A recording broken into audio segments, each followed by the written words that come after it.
Welcome to Resilience Gone Wild. I am Jessica Morgenthau, and I'm here with my amazing producer, Kai Sorensen.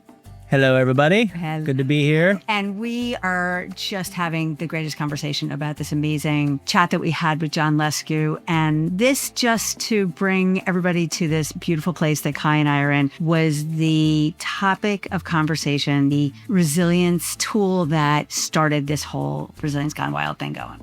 Really? Sleep? It was the Parrotfish's bubble. Oh, yeah. This was one of the first episodes we recorded. You're right. It was. And it was the first thing I learned that I totally got blown away by. So I was volunteering in the Marine Life Center, in Loggerhead. And I was teaching in the aquarium section. And there was this amazing partner in volunteering that was helping me out. And she was telling me about how these parrotfish produce this entire bubble around them to protect them to sleep. And it just blew me away. And it changed my whole mindset. And it became all about the wisdom and the brilliance and the resilience. And then I couldn't stop thinking about it. So this is how we all started. I'm so glad you reminded me that this was one of your launching points. It was one of the first episodes we recorded, oh my gosh, almost a year ago, which is crazy. Yeah. Season 2 coming up. But I think it took a while because you wanted to find the perfect interview for this. Exactly.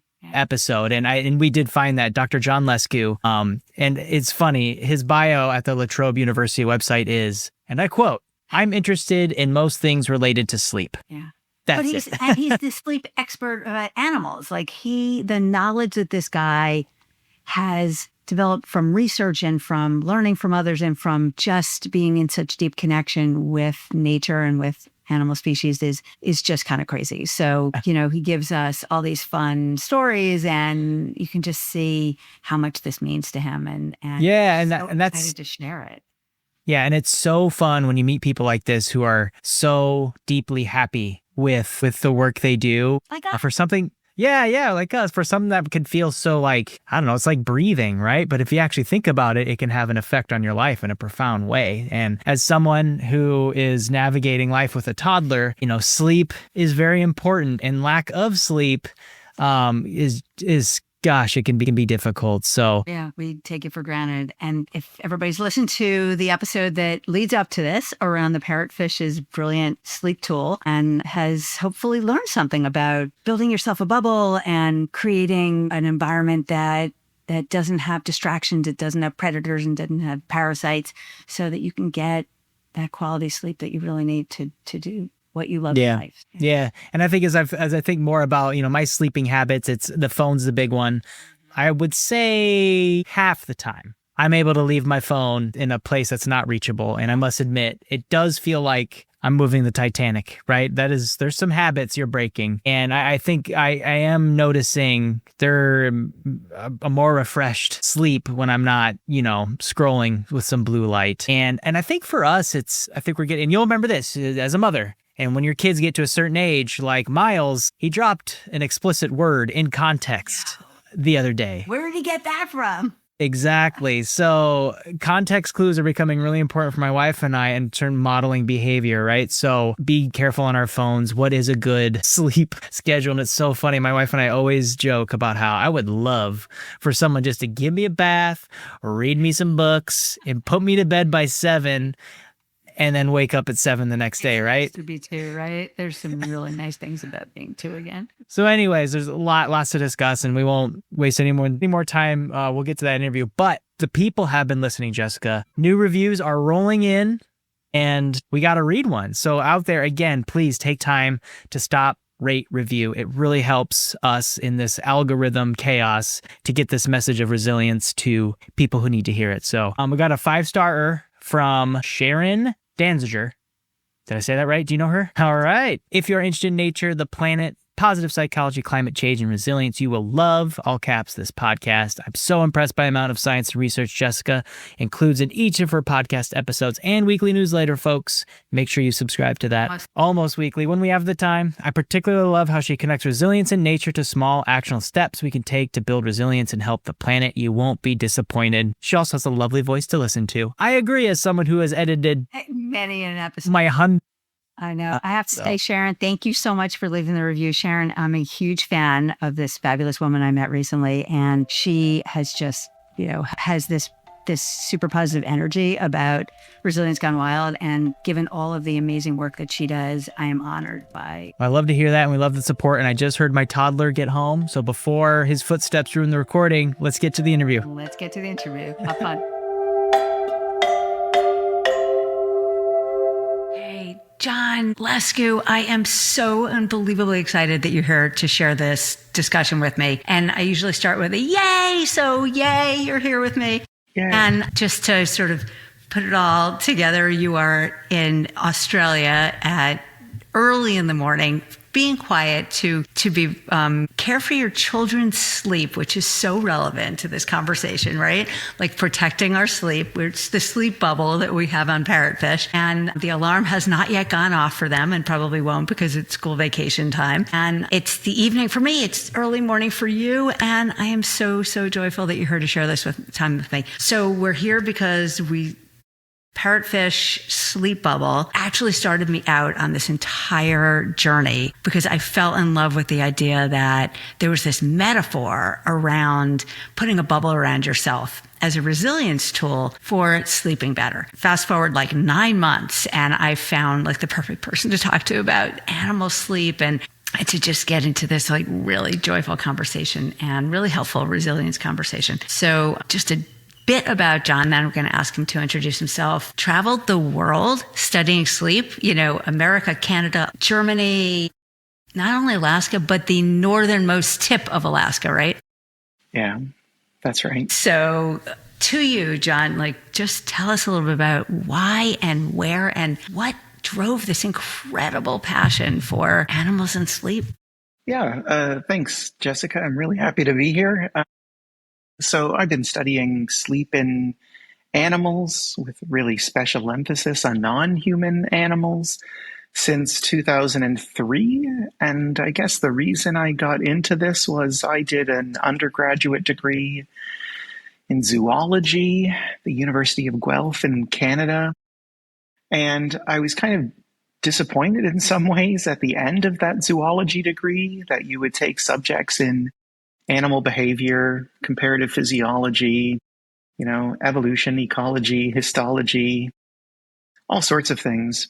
And yet at the end of it, you didn't actually talk about how humans spend 1/3 of their lives. And in some animals, sleep is actually the dominant state, and they spend more than 50% of their lives asleep. And yet this wasn't discussed at all in any subject. And so I left university a little disappointed, and then decided I want to understand what sleep is doing and what is the diversity of sleep across the animal kingdom. So then went down to Indiana, to Terre Haute, Indiana, to start my journey on sleep in animals, which then took me to Germany and some field work in exciting places. And now I'm at La Trobe University in Melbourne, Australia.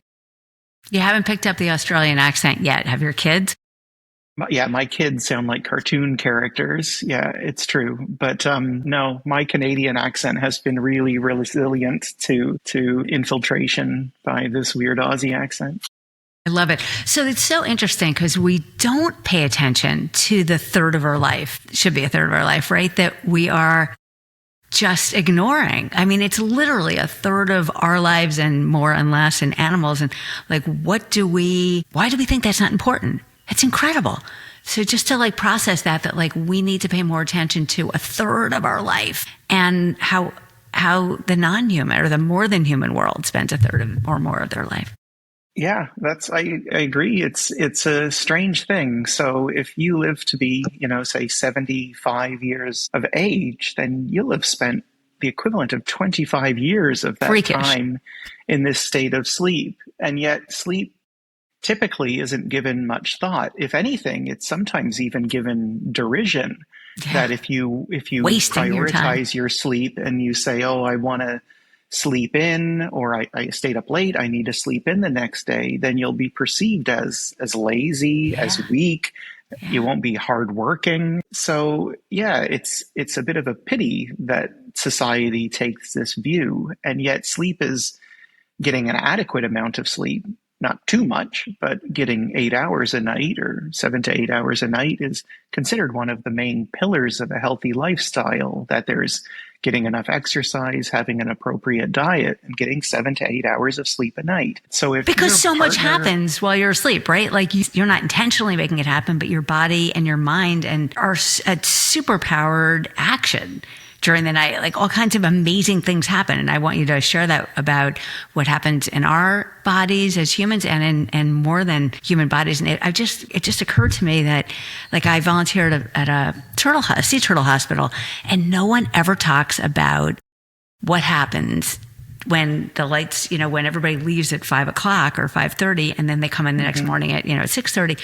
What's happened there? I mean, I know the vets must have a sense, because once in a blue moon, they'll dry dock a turtle because they aren't sure that they'll have enough energy to like pick their head out of the water or something. Otherwise, like it's so important, and I got to make sure I get them talking about it. So anyway, yeah, so sleep is serving lots of different processes. And when we talk about these processes, I must admit the caveat that we really only understand them in a handful of species.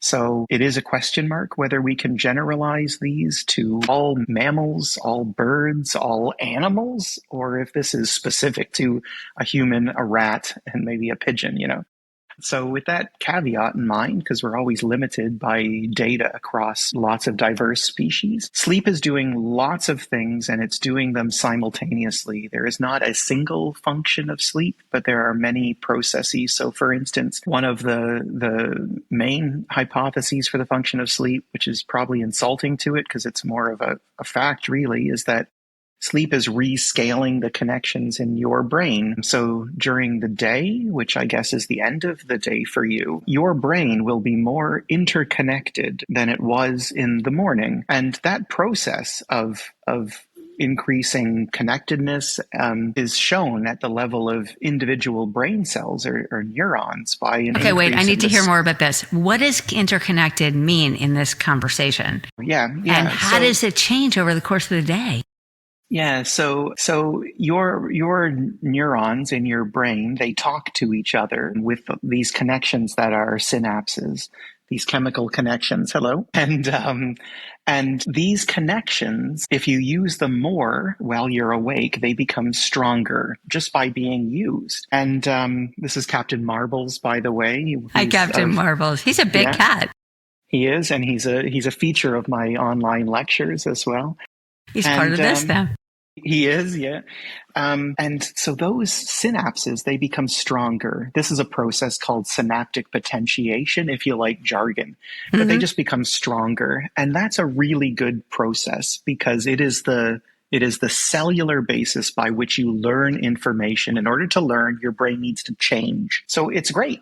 It's great. It's how you learn, but it's not sustainable day after day after day. You need a process that checks that increase in the strength of synapses.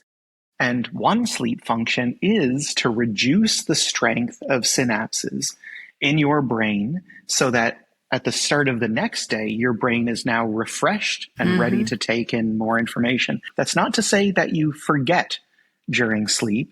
It's just to say that if you use connections more while awake, then those connections are going to be relatively stronger the next morning relative to other connections that weren't used that day. So all that really happens at night. Idea.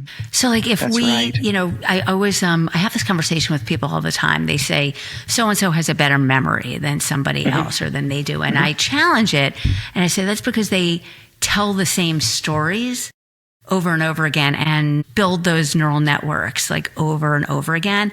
And it never occurred to me that sleep was part of that had to be clear. That stuff gets cleared out at night that's not really used. And that the stuff that is used over and over again gets built stronger and stronger during sleep. So if I'm not sleeping enough or people aren't sleeping enough, what is the impact? If you don't sleep enough, so there's a really classic study from the 1990s, and it makes the effects of sleep loss really accessible. So in this study, they took human volunteers and they kept them awake for 24 hours.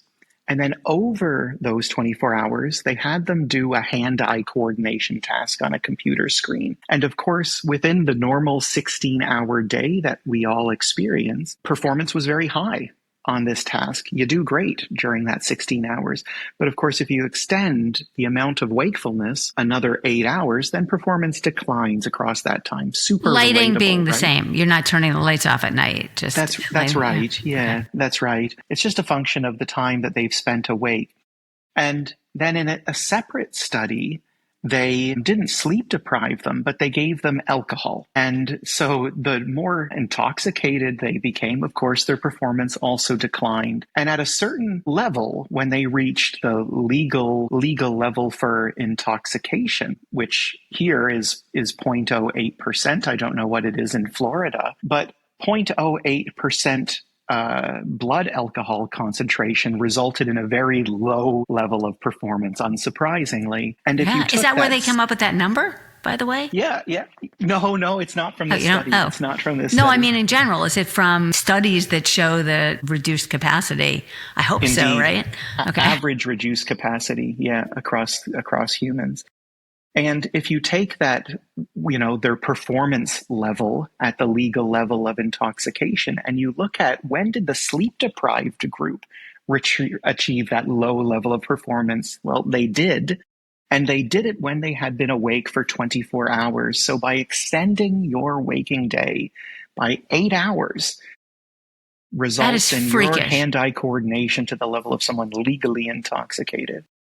Wow, that's just something worth processing, right? Like you do the same damage to your capacity from just not sleeping for one night than you do by being legally drunk and not allowed to drive. Yeah, or use equipment or whatever, right? And it is true that very rarely in your life, I suppose, will you achieve 24 hours of wakefulness. Maybe on a long-haul international flight, you might do it, or if you have a baby. Mm-hmm. I could imagine a lot of new parents are not performing their best. However, sleep restriction, that is to say, you're still sleeping, but instead of getting 8 hours a night, you're getting 6 hours a night or 4 hours a night. There are cumulative effects of having restricted sleep over days. So if you get, say, 6 hours of sleep a night for 2 weeks, then at the end of that 2 weeks, you will still be performing as poorly as the drunk people were in that study. And so people always say they make up sleep on the weekends or whatever. Can you undo that by oversleeping? Yeah, how do you fix it? You don't actually fully recover by just having one ad libitum sleep. It does take a few days. So sleeping in Saturday morning is not going to undo 2 weeks of restricted sleep if that's what you are getting. That's what I was getting at. So the best thing that you can do is really just try to maintain what's called good sleep hygiene, which is getting 7 to 8 hours of sleep a night, each night, having a regular bedtime, avoiding caffeine in the evenings, avoiding screens in the evenings, or at least using the night shift feature to have more amber light in the display than blue light, which is more disruptive of some hormones like melatonin that promote sleep. And so having a good sleep hygiene is key to maintaining optimal performance while awake. Okay, I'm going to put it out there. I sleep like 6 hours a night if I'm lucky in general. Maybe you always hear, people who don't need as much sleep, people who need more sleep. What's the truth and reality of all that?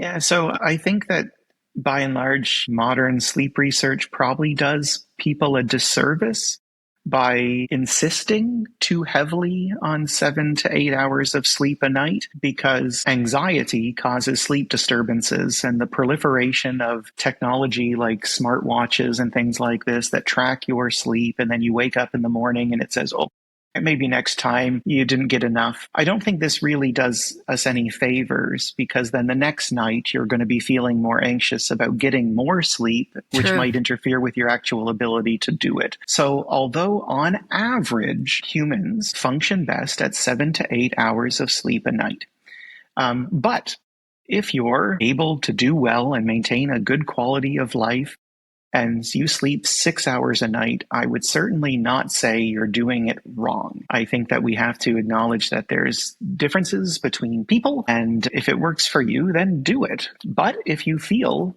tired during the day, well, then you have a message. problem. Your body is sending you a message. Exactly. Just listen to what your body is telling you. So let me ask you, before we get to animals, because I do want to talk about sleep animals so much. When we think sleep bubble and parrotfish and this amazing capacity they have to protect their sleep, go with that metaphor. What comes to mind when you think about, what we need to protect on our sleep, what we need to keep out? You just talked about blue light versus amber light. And so, the metaphor I went with was, the bubble keeps things out and keeps things in. So what's coming to mind? Yeah. So my lab works a good amount on the way pollution affects sleep in wildlife. It's not all that we do, but it's one of the main pillars of the lab. All different types of pollution, like light, sound, environmental. Yeah, we work on artificial light and noise, different wavelengths. We work on urban noise, traffic noise, and we work on psychoactive pollutants that permeate urban waterways. We can talk about that later if you wish. And so in the cases of... Are you talking about like medications, psychological medications that end up in the water?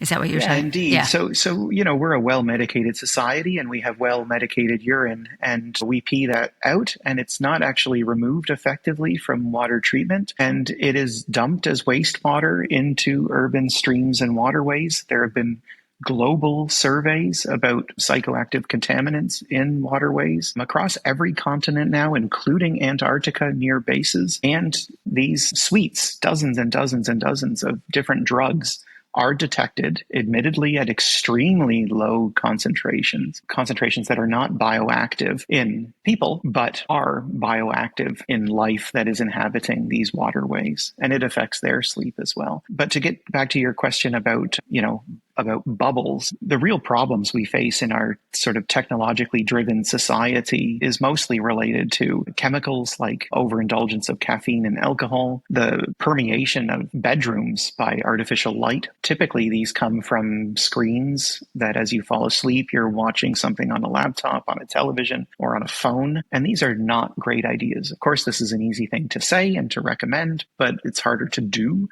And I'm guilty of this myself, that you should be turning these things off in the evenings. You should not be consuming caffeine or alcohol close to bedtime. For caffeine, it should be no later than 2 p.m. For alcohol, around dinner time, because these things interfere with your ability to maintain the continuity of sleep. Okay, so those are the things we need to keep out.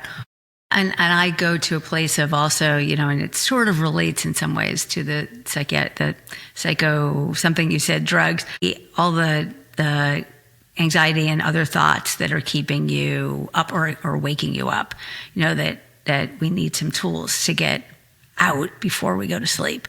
I offer things like journaling and ways to fall asleep and whatever. Do you have some thoughts on, given your history of sleep research, and some thoughts on tools that you might use or that you've heard of that to keep this crap out of the bubble for the night? So speaking personally, my crap manifests as emails on my phone, that I'm a habitual email checker. And so my solution has been to turn off the ability to check and receive emails on my phone. So I can't look at these things because if it's near bedtime, and I get an email, I'm going to read that email. I'm going to think about its consequences. What are the answers? What are the action items that come out of that? And this is going to keep me up now. My mind is going to be spinning on this when it's not helpful for it to be doing that. So that is the one minor thing that I have changed to protect my sleep, is turning off emails. Yeah. And it sounds like that was the key for you. So it's not really minor. It might be minor for other people, but there's the advice, like find a key thing that is interfering with your sleep. And it can be unique. It could be different from everyone else in your household or whatever, and own it. Do something to say you are not that important. The world will go on.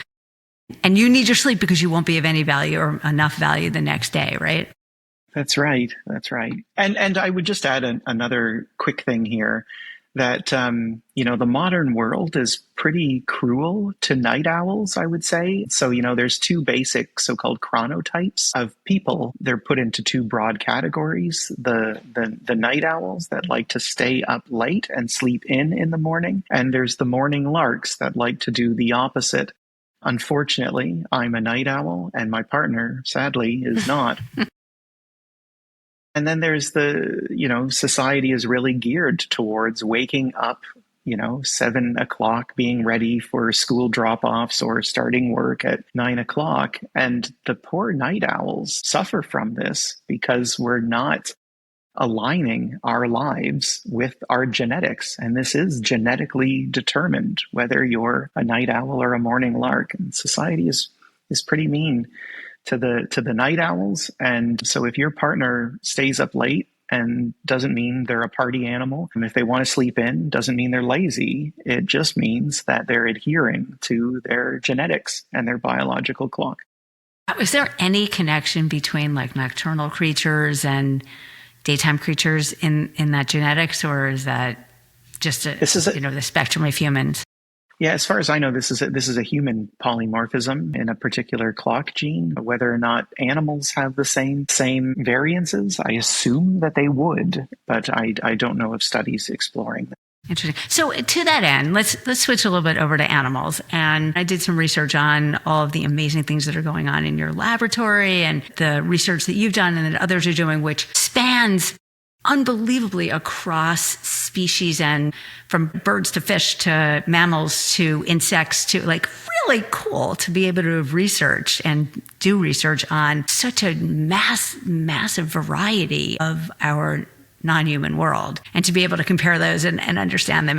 And the research, I imagine, is so incredibly interesting and challenging to like study the sleep behavior of a bee versus a bear or whatever, and it turns out you study Tasmanian devils, which is super cool because I've got some episodes dropping about Tasmanian devils. I did an interview with Dean Reed of Ausiorc last week. So like I definitely want to hear about the devils. But anyway, so yeah, go for it. Tell us a little bit about what comes to mind. Yeah, so the lab works on a few different main questions, I suppose you'd say. And so one of those questions, probably the broadest one, is how does sleep evolve? How does sleep change from different types of animals? And so to answer this question, we look at the sleeping brain activity of birds and mammals. And within mammals, we also study marsupials. Since I moved to Australia, we also study bony fish. We study cartilaginous fish. We study sharks. And we study invertebrates like flatworms and weird things. And so that's to get an understanding about how did sleep first appear and how has it changed since then. We're also interested, as I mentioned, about different forms of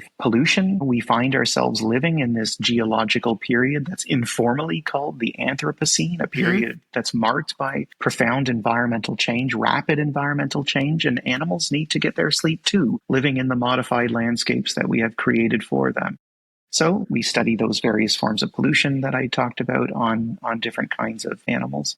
And again, that gets to the same problem that humans have, right? Like we have light pollution, we have sound pollution. Some of it we create ourselves. Some of it is created outside of our control. And that's one of the issues. Like what can we control? What can we not control?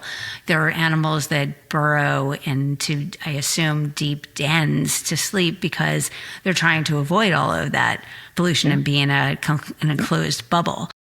Yeah. And I just get this whole LED bulb change, it just blows my mind that people think it's okay because it doesn't cost that much to keep an LED bulb on. So they leave it on all night, yeah. Nature's being destroyed by all this. Like their sleep behavior is being destroyed, right? That's right. And not just their sleep behavior, but, it changes, of course, their brain activity as well. So if you were to, we've brought in different birds into captivity and we've simulated environments that look like street lights, and these lights, they mimic the intensity, the light spectra of street lights that you would find in your own neighborhood. And when you give birds the same lights, it halves the amount of sleep that they get underneath those lights, and they do try to compensate. They do try to nap during the day, which might have its own problems in the wild, but they are sleeping about 50% as much as they otherwise would. And in changing the wavelength of that light towards amber colored lighting, reddish orangey colored lighting, this is a purported savior of sleep and circadian rhythms because it's less disruptive to the secretion of this sleep promoting hormone melatonin, which is why your technology and your phones will shift towards amber light in the evening as an attempt to minimize the disruption of light in the evening on melatonin. And if you give that to some birds, like Australian magpies, amber light, you find that amber light is indeed less disruptive to the sleep of magpies. It's still disruptive, but it's less disruptive. So that's a good thing for Australian magpies. Okay, so perhaps. magpies are super smart, right? Yeah, magpies are phenomenal birds. We've worked with them. It's another thing, a non-sleep related thing that the lab works on. We work on cognition, mostly in Australian magpies. So if you don't know what it is, it looks kind of like a crow. And crows are members of this family, the Corvidae or the corvids, which are really smart birds. Yeah. Well, Australian magpies, they look like corvids, but they're not corvids. They're a different family called chrysetids, and the butcher birds. And they're all over Australia. I'm sure there's some in the backyard right now. And a lovely bird. And we've done a variety of cognitive tests on them and find that some evidence that they might use tools, they might use wooden sticks to pull food towards them, just as corvids will. They seem to be able to understand causal reasoning in the sense that if you tie a piece of string to a food reward, well, they'll pull that string to get the food. But then if you cut a string so that it's no longer functional, pulling one end no longer pulls the food towards them, they will learn to avoid that string. It's amazing. I actually wrote a post about magpies for April Fool's Day. Do you have April Fool's Day in Australia? Yeah. And because they're actually quite clever and funny, like they'll ring somebody's doorbell just to see what the reaction is, and like they're characters. Yeah, so what happens to them, like given that they have an intelligence level, nearing what we think our intelligence level is, or maybe surpassing, what happens to them? I mean, now that you're studying them when it comes to a loss of sleep, that's such a cool thing that you can see their reactions and their Yeah, so we've looked at the consequences of sleep loss for Australian magpies. And if you keep a magpie awake for, say, 6 hours in the night, and then you get them to perform cognitive tasks the next morning. So these are fairly simple cognitive tasks. So imagine you have two wells in front of you, and one has a purple lid and one has a blue lid. And there's always a food resource under, say, the purple lid. This is called associative learning. You learn to associate that a purple lid always has food underneath. It's like the simplest form of learning that you can imagine. And then once the animal has learned that rule, purple equals food, well, you change that rule and you see how quick is the animal to learn a new rule. So maybe now food is under blue. And this is a measure of behavioral flexibility. How quickly can they switch to adopting the new rule? And that's called reversal learning. And then there's things like spatial memory you can test, where the animals have not 2 options, but they have 10 options. And they're all blue lids now. And the bird has to remember under which lid the food actually was under. What's that game called with the ball and the 3, you move the ball around and you got to find the ball? What's the gambling game? Oh my God. It would be kind of like that, right? That's the idea behind it. But if we stick to sort of the simpler kinds of learning, just associative learning, the simplest form, if they lose 6 hours of sleep, actually their sleep is not particularly impaired. Their performance on the task is not particularly impaired by that, which is a good thing for magpies, but perhaps it's just simply too simple a task for them to do. Maybe it doesn't matter if I've slept or not, I can still tie my shoes. And maybe this is the equivalent of tying the shoes to the magpies. But if you keep them awake for an entire 12-hour night, well, then things do change. So that's the level of wakefulness experienced by that the equivalent of an intoxicated human, awake for 24 hours. And if you do that to a magpie, well, now, unsurprisingly, they're less likely to interact with the test because they're prioritizing their sleep. But when they do interact with the test, they make more errors. So sleep does have a consequence for their performance, but really only when it is a very long duration. Now, that's occurring over a single night. And remember, I did say that in humans, there is a cumulative effect of restricted sleep. And we've never looked in a bird about how does sleep restriction night after night after night ultimately affect their performance after, say, 2 weeks. But over the course of a single sleepless night, the birds do fare worse, just as a human would. Yeah, which makes sense, right? It makes sense. Actually, yeah. I was reading something about yours that even animals that don't have brains, like sea slugs, need sleep. Like, just talk about how does every single non-human creature, including plants, I want to ask you about that, fungi, plants, all of it. Who needs sleep? I think sea slugs have like a simple brain, like a ganglia, cephalic ganglia, but I'm not too sure. But the simplest answer to your question is that all species that have been studied by sleep scientists have been found to sleep. So of course, this includes mammals, birds, and other vertebrates, but then within invertebrates, which make up the majority of animal life on the planet, sleep has been found in a variety of arthropods like fruit flies, honeybees, locusts, cockroaches, spiders, crayfish. Sleep seems to be common in arthropods and presumably everywhere, although we don't know for sure, of course, because we've only studied 10 different species. And I say we, I don't mean my lab. I mean the field. Sleep is also found within mollusks like garden snails, cephalopods, including octopus and cuttlefish. It's been shown in nematode roundworms. It's been shown in platyhelminth flatworms. And within... Which are very low on the evolution scale, right? Like that was why you were starting to... You use them as one of your research studies? Yeah, so flatworms are really simple animals. So they lack a circulatory system. They lack an anus. They have no respiratory system. They rely on simple diffusion for most things. And so really simple animals. They do have a brain and they have a need for sleep, but they don't have much else. And in the case of the simplest animals that have been studied, not by my group, but a group in California, is the cnidarians, a group that includes jellyfish, sea anemones, and coral. And within that group, upside down jellyfish were the first cnidarian to be shown to have a need for sleep. So as you said, these animals, they don't have a centralized nervous system. They don't have a brain. They do have a diffuse nervous system, this nerve net that spans out into their radially symmetric bodies. There's also been work on hydra, these sessile polyps that grab things out of the water column with their tentacles.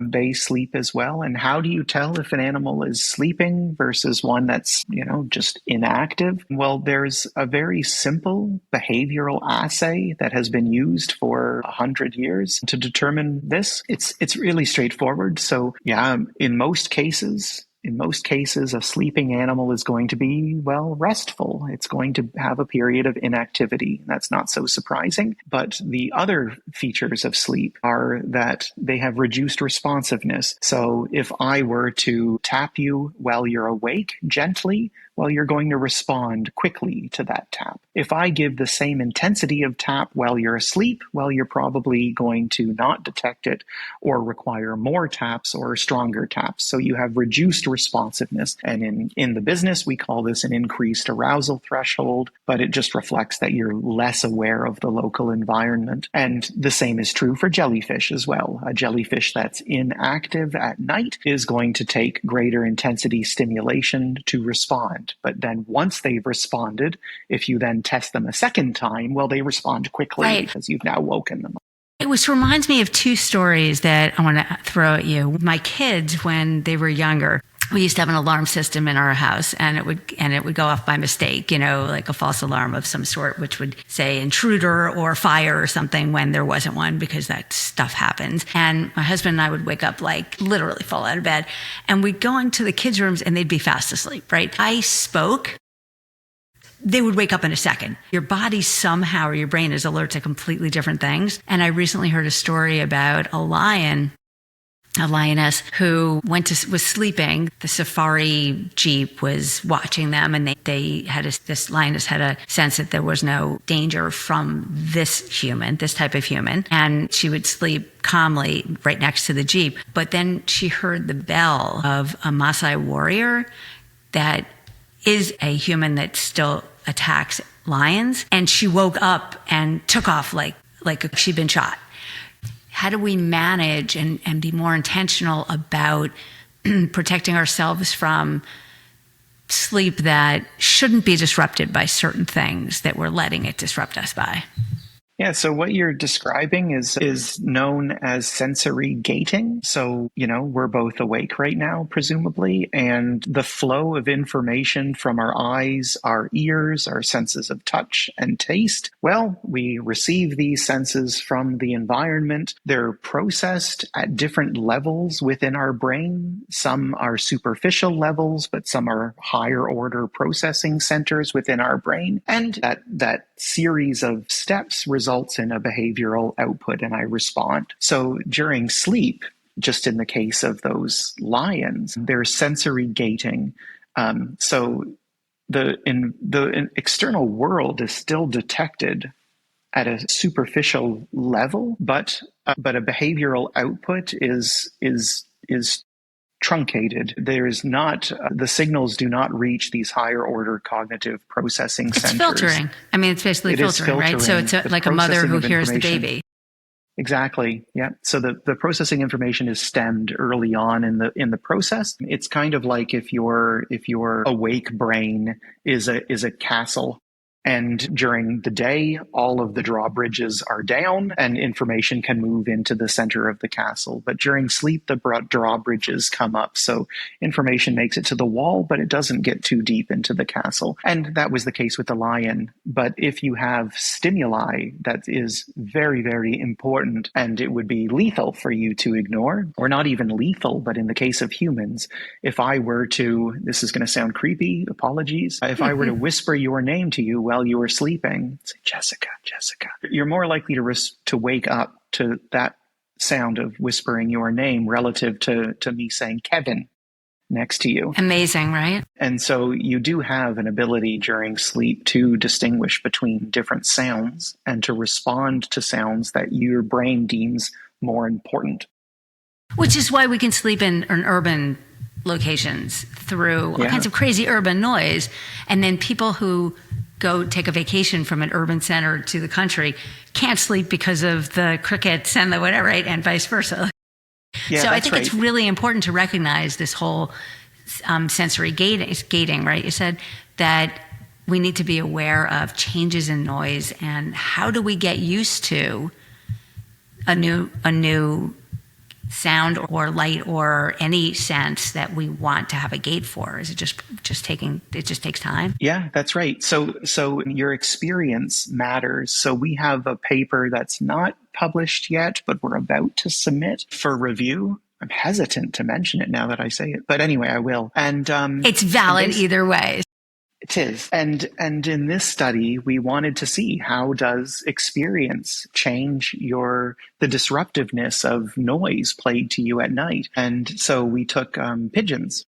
This was in collaboration with Sue Ann Zollinger at Manchester Metropolitan University in the United Kingdom, and took pigeons, chicks, pigeon nestlings, and reared them in a room with urban noise that people might experience at night. And this was the soundscape of the city of Munich in Germany. And those nestlings were then either exposed to urban noise during weeks as they were nestlings, or a quiet room in which all they heard was the ventilation system and the cooing of other pigeons. And so they had very different upbringings. And then as adults, we looked at their sleep in response to urban noise. And if you were reared in a noisy room as a chick, then as an adult, your sleep was not impacted by this urban noise playback. But if you were reared in a quiet, that rural environment that you were talking about, then as an adult, you are bothered much in the same way as our Australian magpies were to urban noise.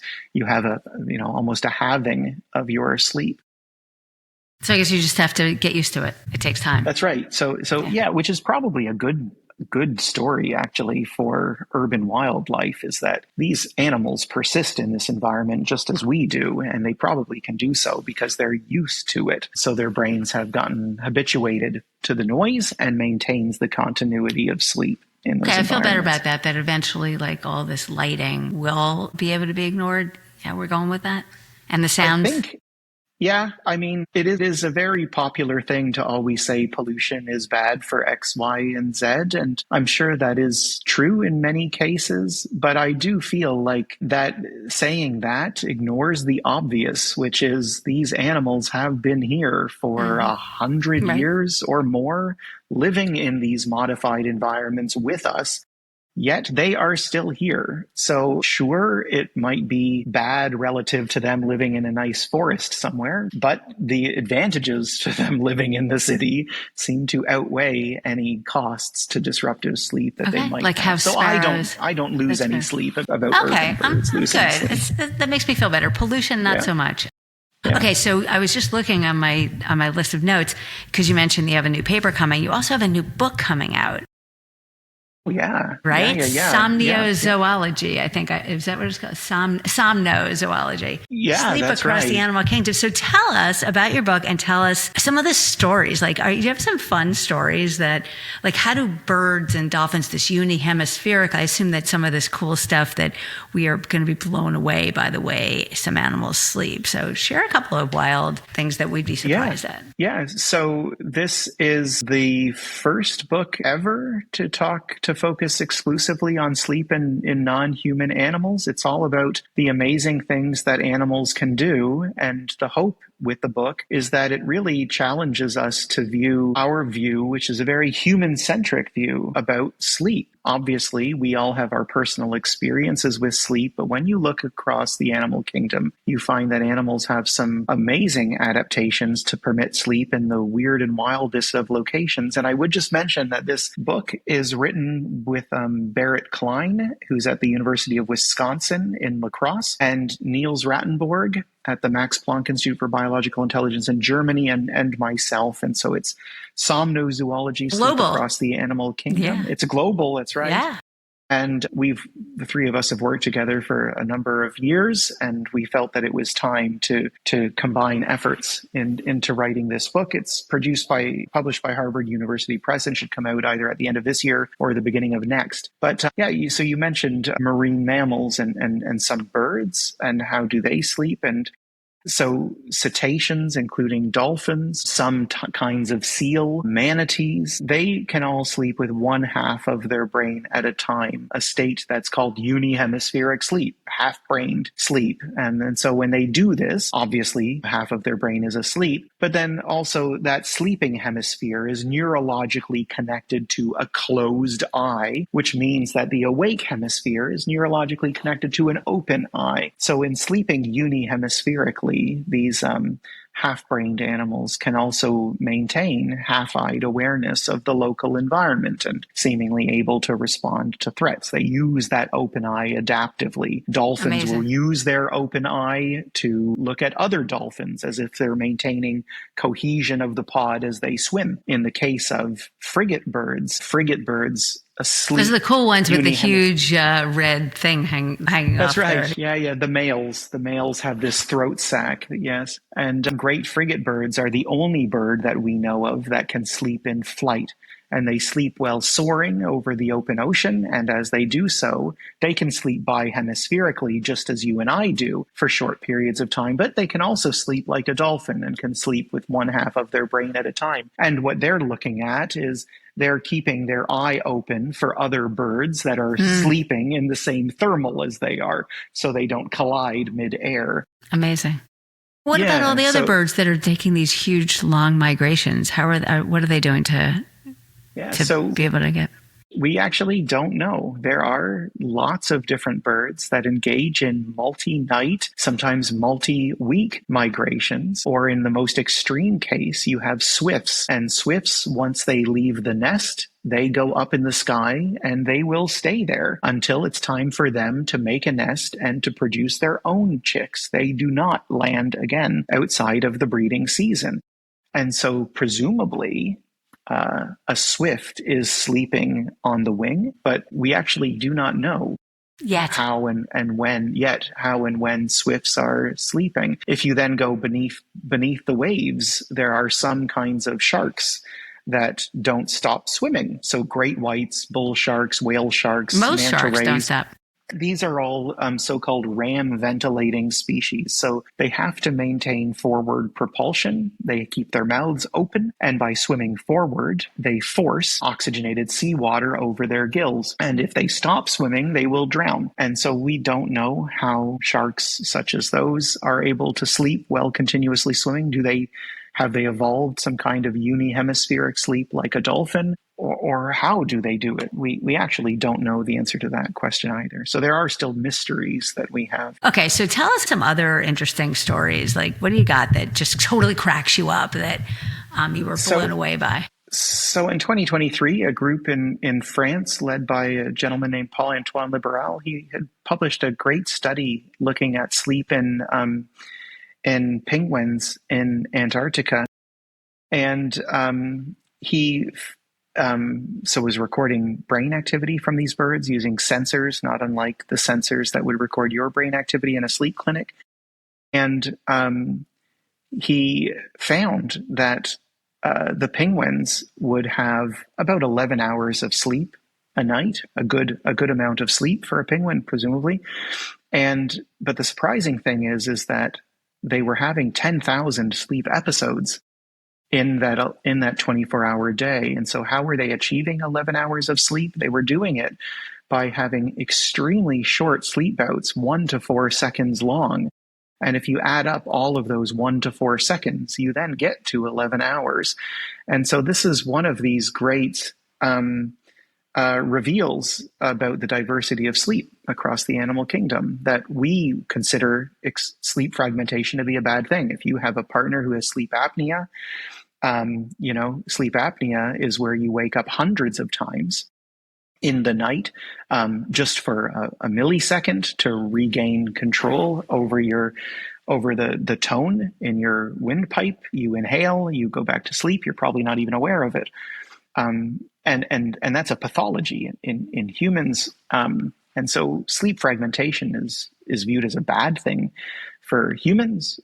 But if you look in penguins, they don't seem to be bothered at all. In fact, that seems to be what they normally would be doing in nature. While they're swimming or while they're hanging out in the they're in the colony. Well, they're hanging out in the colony. Yeah. On the shore. On the shore. Yeah. They're That's on so land interesting. during this time, and another remarkable thing that some animals can do is we studied the sleep of pectoral sandpipers in Alaska, the north coast of Alaska. So these are a type of shorebird. Outside of the breeding season, they're found in the southern hemisphere. They're found in Australia, New Zealand, and South America. And then they fly, take a multi-month flight, so not continuous. They stop plenty. They take a multi-month flight north from the southern hemisphere to above the Arctic Circle to breed. Amazing. And so like one of the coldest places, which is so weird, right? Just to think about, but that's a separate issue. Yeah. But it also has attractive things, that it has continuous daylight during this time. And the Arctic in the summer becomes hyper abundant for food, particularly for soft-bodied invertebrates living in above the permafrost in this sort of boggy soil. So it's great for waders. So a lot of birds go to the high Arctic in the summer to breed. And so we followed the birds up. We flew by airplane. We didn't do it the hard way. And when the birds arrive in the tundra, The males set up territories because the males are competing for access to females. They want to impress females because the females are extremely choosy about which males they're going to mate with. Because the female has flown, 13,000 kilometers, something like that. She's going to make it worth her while. That's right. She wants to pick the best male to sire what will be the only clutch of that season. So she really discriminates among the boys. But the boys are less discriminating of the females. They want to mate with as many females as they can because their investment into reproduction is limited really to sperm production, basically, and defending their territories. So the males, they set up these territories. They have to fight other males. They have to display to females. They have to look out for predators, and they have to eat.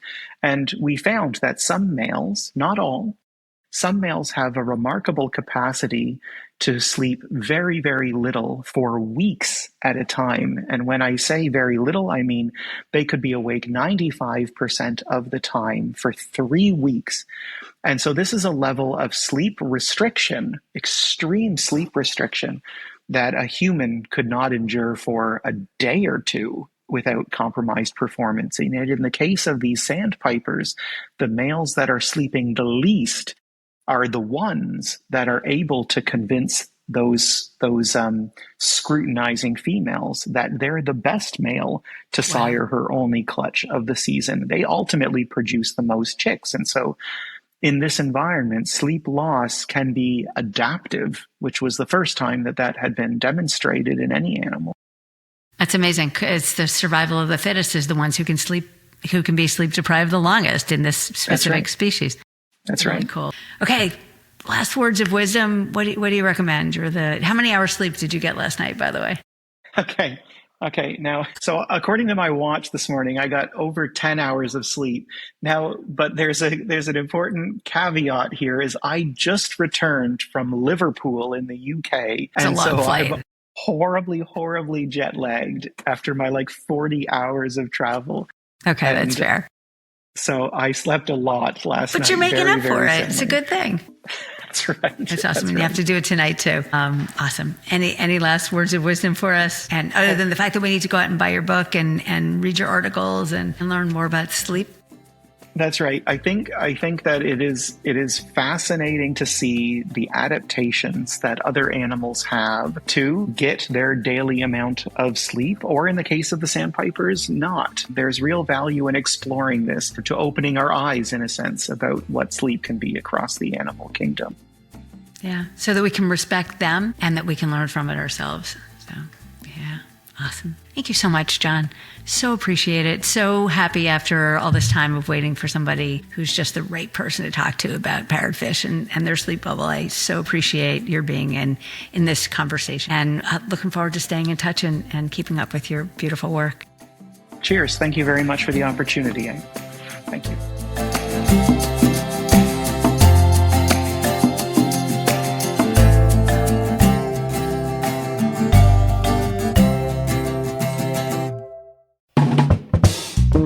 This has been a production of BLI Studios, produced by me, Kai. Follow along with our other BLI produced shows at balancinglifesissues.com/podcast-BLI. Got an idea for the show? Email me, Kai, at balancinglifesissues.com. And don't forget to stay in touch with your host, Jessica, at jessica@winwinwinmindset.com. Anything else to add, Miles? Yeah.